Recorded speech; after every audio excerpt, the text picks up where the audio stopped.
today we are taking a deep breath and plunging into probably the single most debated figure in Western history, the Apostle Paul. And for good reason. The traditional story we all know is so powerful. You have Saul the persecutor, who then becomes Paul, the founder of Christianity, the man who says the Jewish law is obsolete. Right, done away with. But that whole narrative, which has been cemented for centuries, is now being, well, radically challenged. Modern scholarship is basically saying we might have inherited a massive historical mistake. A huge one. For centuries, Paul was read almost exclusively through this theological lens, often shaped by reformers like Martin Luther, and that lens created a dichotomy. On one side, you have Judaism, a religion of earning salvation through works. Works righteousness. Exactly. And on the other, Christianity, which sweeps all that away with grace and faith. Yeah. The problem is, to make that work, you have to invent a version of Judaism that didn't really exist. A false Judaism, a kind of straw man for Paul to knock down. That is the absolute core of the scholarly revolution we're exploring today. You'll hear it called the New Perspective on Paul, or NPP, and even the more recent Paul Within Judaism School. So that's our mission for this deep dive, to try and see the historical Paul. And we're going to do that by tackling three, I think, really key questions. First, was Paul actually law-free? Second, what did that critical phrase, works of the law, really mean to a first-century audience? And finally, what was Paul's authentic vision as a Jew for the Gentiles who started following Jesus? It's a huge topic, so let's get into it. Okay, so let's start at the very foundation of this entire shift. We have to go back to 1977 to a book by E.P. Sanders called Paul and Palestinian Judaism. You called it an earthquake before, and it really was. What did Sanders find when he just went back and read the original Jewish texts from that period? Well, Sanders did something that seems obvious now, but was revolutionary then.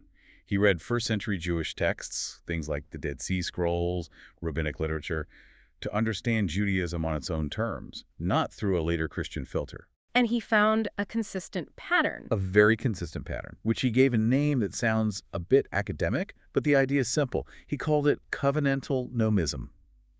And it completely demolishes that old idea of salvation by merit. Okay, so let's unpack that. Covenantal nomism. If pious Jews weren't trying to, earn their way into heaven, what was the Torah for? What was its role? The insight is that God's grace always comes first. The Jewish people are God's people because of a gracious, faithful act by God, the covenant. Okay, so that's the covenantal part. Right. The observance of Torah, that's the nomos, the Greek for law, that comes next.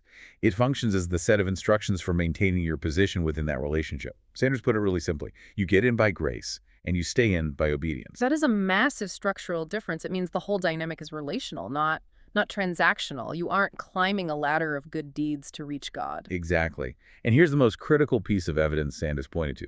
The Torah itself assumes people won't be perfect. How do we know that? Because the Torah itself includes a huge, comprehensive system for atoning for sin.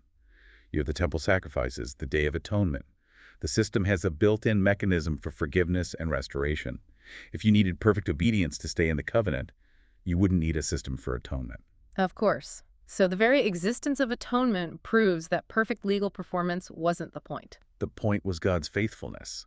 Jewish piety was based on God's grace and covenant, period. So if that's the actual historical reality of first-century Judaism, what does that realization do to the traditional reading of Paul, especially when you read letters like Romans and Galatians? It makes the whole framework collapse. The traditional reading totally misidentified Paul's enemy. If the Jews Paul was arguing with weren't legalists trying to earn their salvation, then Paul wasn't fighting against legalism. He must have been arguing about something else. Something else entirely. Something about who belongs, who's in, who's out. It's about identity and inclusion. And that brings us to the next really important layer of this scholarship. Right, and that shift takes us from the NPP to what some call the Paul Within Judaism perspective. And scholars on this path, like Mark Nanos or Magnus Ederholm, they make an even bolder claim. They say Paul never converted. That's right, because there was nothing to convert to. The word Christianity didn't exist yet as a separate religion. Paul, after his experience of the risen Messiah, was simply practicing a messianic form of his ancestral faith. You could call it apostolic Judaism. He saw himself as a faithful, Torah-observant Jew his entire life. Now, that's going to sound really contradictory to a lot of people, given how How vehement Paul is in his letters. If he was so pro-Torah, why was he constantly battling people over issues like circumcision and food laws? Because those battles were never about abolishing the Torah for Jews. They were always and only about defining the role of the Torah for Gentiles who were coming to believe in the Jewish Messiah. So the context is everything. It is. And we also have to remember that Torah is a much richer word than just law. It really means teaching or guidance. It includes all the ethical instructions, like the great love command from Leviticus. And we have a really clear window into Paul's thinking on this, don't we? His instruction in 1 Corinthians 7, which he calls his rule for all his communities. Yes, his rule is totally direct. He says, if you are Jewish, stay Jewish, remain circumcised. If you're Gentile, stay Gentile, do not get circumcised, do not try to convert and become an ethnic Israelite. He was actively fighting against making everyone the same. He wanted to maintain that distinction. He insisted on it. And that completely reframes his famous arguments against circumcision for Gentiles. In Galatians, he's not attacking the covenant sign itself.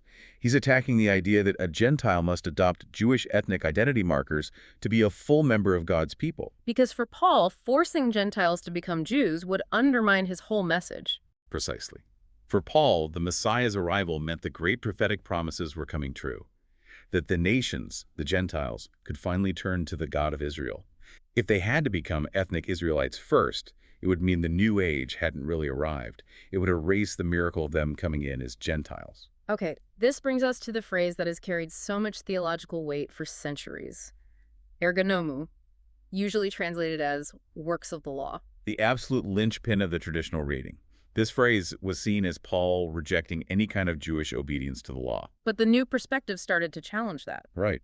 The first wave, with scholars like James Dunn, argued that ergonoma didn't mean good deeds in general. It referred to specific Jewish identity markers, the things that visibly separated Jews from Gentiles.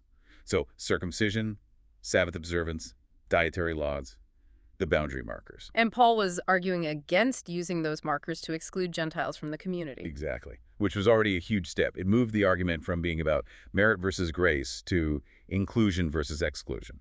But you said the Paul within Judaism scholars go even further with this phrase. They do. Someone like Mark Nanos makes a very compelling case that ergonomou, in the specific context of Paul's letters, is even more technical. It doesn't just mean boundary markers that Jews already observe.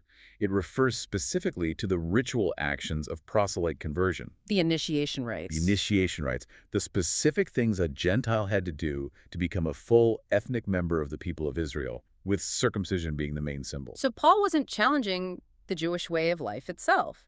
A Jew living according to Torah was fine. He was challenging the specific rituals required for a non-Jew to change their ethnic status.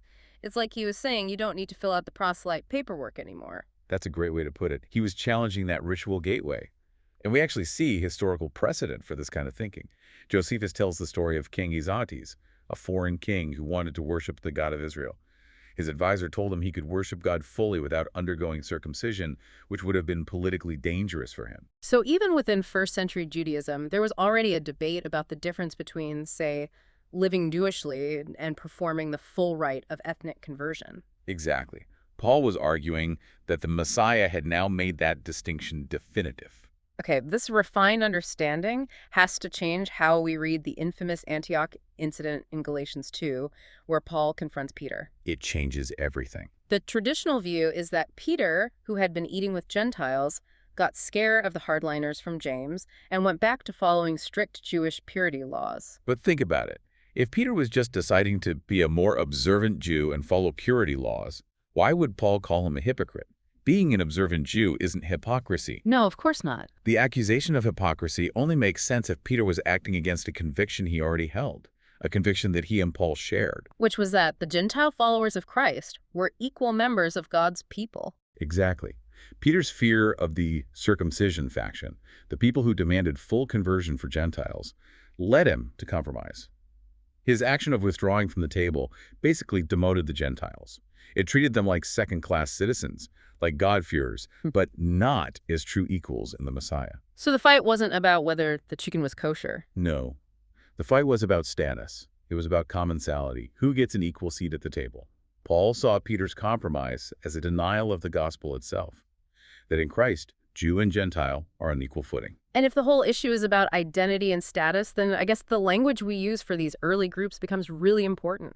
Some scholars, like Anders Runeson, are now warning us not to use words that project later history backwards. It's a critical point. They urge us to stop using anachronistic terms like Christians, Christianity, or even church to describe Paul's communities. Because that language automatically makes us think of a separate religion. It reinforces the false idea that Paul was starting something new and distinct from Judaism. We have to remember the Greek word he used, ekklesia, which we translate as church, was often used interchangeably with synagogue in Jewish texts. It just means assembly. Paul was operating inside Judaism, not starting a breakaway movement. Understanding that he was trying to maintain distinct identities is so crucial when we read a verse like Galatians 3:28. There is no longer Jew nor Greek, for all of you are one in Christ Jesus. That verse is almost always used to prove that ethnic identities are erased in Christ. It's the go-to verse for that idea, but that reading completely misses the point, and, it contradicts everything else Paul was doing. He fought tooth and nail against Gentiles becoming Jews. He was fighting against homogenization. So one in Christ doesn't mean the same as Christ. It means equal status. It refers to justification and shared belonging to the family of Abraham. It's a statement about unity of status, not uniformity of identity. This insistence on a dual identity, Jew as Jew, Gentile as Gentile, it all has to tie back to Paul's ultimate theological vision. How does keeping this diversity actually fulfill God's plan? For Paul, his entire mission to the Gentiles was the fulfillment of the great prophetic promise of Israel. The promise that one day, the nations, the ethne, would turn to the God of Israel and worship him. So he wasn't inventing something new. He believed he was facilitating the expected end-time event. He was. And the Gentiles coming in as Gentiles was the proof that the Messianic age had finally dawned. And crucially, this flood of Gentiles coming in didn't mean that God was finished with ethnic Israel. No, absolutely not. Paul is beyond fierce on this point in Romans 11. He insists that God has not cast away his people because God's covenantal gifts and his calling are irrevocable. The inclusion of the fullness of the Gentiles is actually the necessary step that leads to the eventual salvation of all Israel. His final vision is one of two distinct groups, two distinct peoples united together under the God of Israel. Distinct yet equally valued parties. Yes. So after all this, what does it mean for you, the listener, trying to understand Paul? This deep dive reveals a Paul who, wasn't abandoning his heritage for some new law-free religion. He was a deeply committed Jew, arguing passionately for a radical new idea. A unique pathway for non-Jews to fully belong to the God of Israel. These non-Jews were supposed to live a life shaped by the ethical core of the Torah, what you could call a Jewish life, while strictly remaining non-Jews. They were to reject the specific rites of ethnic conversion, the ergonomou. His life's work was a commitment to a radical kind of diversity. And that intense commitment Paul showed, to maintaining that Jew-Gentile diversity within his assemblies, it raises a really important question for all of us today. It does. If Paul insisted on maintaining these distinct identities, Jew as Jew, Gentile as Gentile, because he believed that was essential to fulfilling God's universal plan, how effectively does the modern religious movement that came after him handle the tension of maintaining true ethnic and cultural diversity today without just collapsing all those identities into a single homogeneous entity? That is a question worth exploring.